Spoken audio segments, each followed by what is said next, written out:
I recently moved into my new apartment complex and was introduced to my new neighbor a few hours later. He was an elderly man with a friendly smile and called himself Mr. Ortiz. He invited me to have tea with him, but I declined. It wasn't really because I didn't like him, I just had this feeling, like this bad feeling that the gentle old man who lived across the hall from me wasn't what he seemed to be. I pushed that feeling away though. It was stressful enough just barely getting away from my childhood home where my father craved alcohol more than me. So I didn't want to have to deal with anything else. That feeling was still in me though, of distrust between us. I still tried to push it down, thinking it was stupid. That was until last night. I was getting ready for bed when I heard Mr. Ortiz's voice. I turned around, I saw him in the doorway to my living room and almost screamed. He looked abnormal. On one side, he was this kind, elderly self, but on the other, there was a mixture of animal and body parts. He gave his friendly smile, but there was a hint of malicious evil within it. He made a few steps towards me and I passed out from the shock. I woke up and it was morning, but that didn't matter because I was right.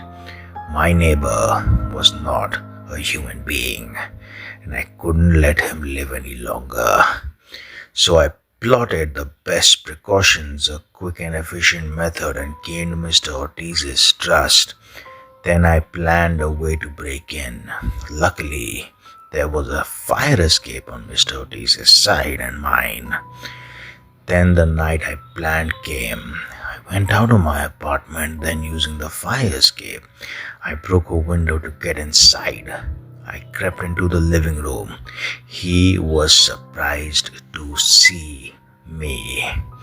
I didn't waste any longer. I charged at him and muffled his mouth with one glove hand while stabbing him in the heart with the other.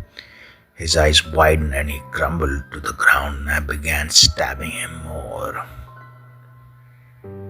He begged through his muffled mouth to stop. Tears began to escape through his eyes, but I didn't stop until he went limp. I stood up with some blood on my hoodie before rushing back to the fire escape and carefully snuck onto mine, which allowed me to get back through my apartment window. As I got off my bloodstained clothes, I felt relief flow through me. I managed to kill something that posed a threat to everyone. I was able to kill a wolf in sheep's clothing. After I showered, I prepared for bed.